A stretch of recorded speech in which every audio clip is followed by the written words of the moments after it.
kita mendukung TNI, Polri dalam tugas tanggung jawabnya, sehingga kita harapkan ya mereka pelaku-pelaku ini ya bisa ditangkap ataupun bisa ditindak tegas sesuai dengan prosedur hukum yang berlaku.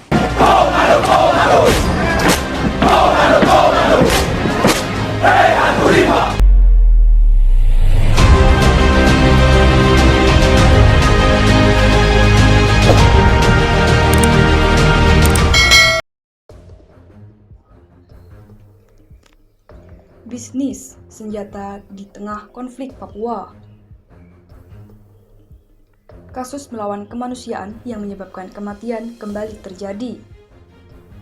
Nyaris redup di tengah naiknya kasus FS dan kini Jorka. Padahal, kasus ini tak kurang mirisnya mencederai hak asasi manusia HAM kita.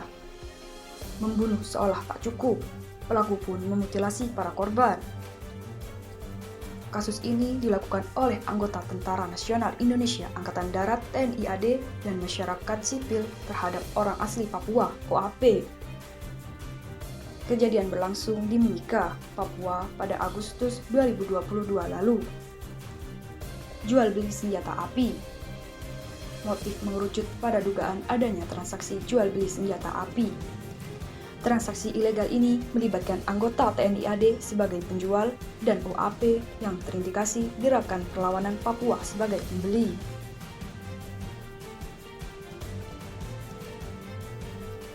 Transaksi seperti ini tentu bukan hal yang lumrah, apalagi melibatkan institusi negara.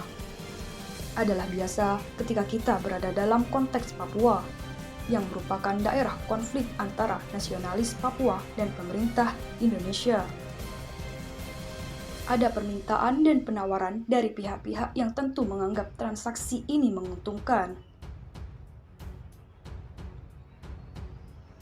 Simbiosis mutualisme terjalin.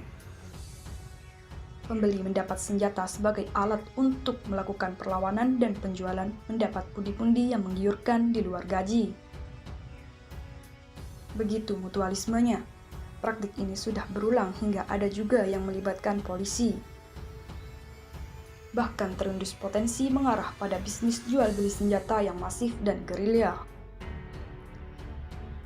Praktik ini sudah pasti menyimpang dari karakteristik birokrasi organisasi negara yang termasuk di dalamnya adalah TNI AD. Sepakat dengan Lefort 1986, pada prinsipnya, birokrasi organisasi negara bukan dibentuk untuk menjadi sumber penghasilan atau keuntungan. Otomatis, secara organ, TNI AD tidak akan mengarah pada hal itu dan tidak dibenarkan pula untuk mengarah pada hal itu. Sifatnya adalah melayani negara dan mendukung struktur negara yang telah berdiri. Jual beli senjata terlarang, tapi faktanya terjadi. Alasan lain ini bisa sampai terjadi karena fungsi pengawasan dalam internal TNI AD tidak berjalan. Entah benar tidak jalan atau memang praktik itu sudah menjadi rahasia internal yang established karena menguntungkan.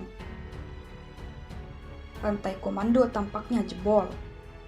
Padahal sudah jelas Panglima TNI melarang anggotanya terlibat dalam jual beli senjata. Gejala ini menunjukkan ada permasalahan dalam tubuh TNI AD.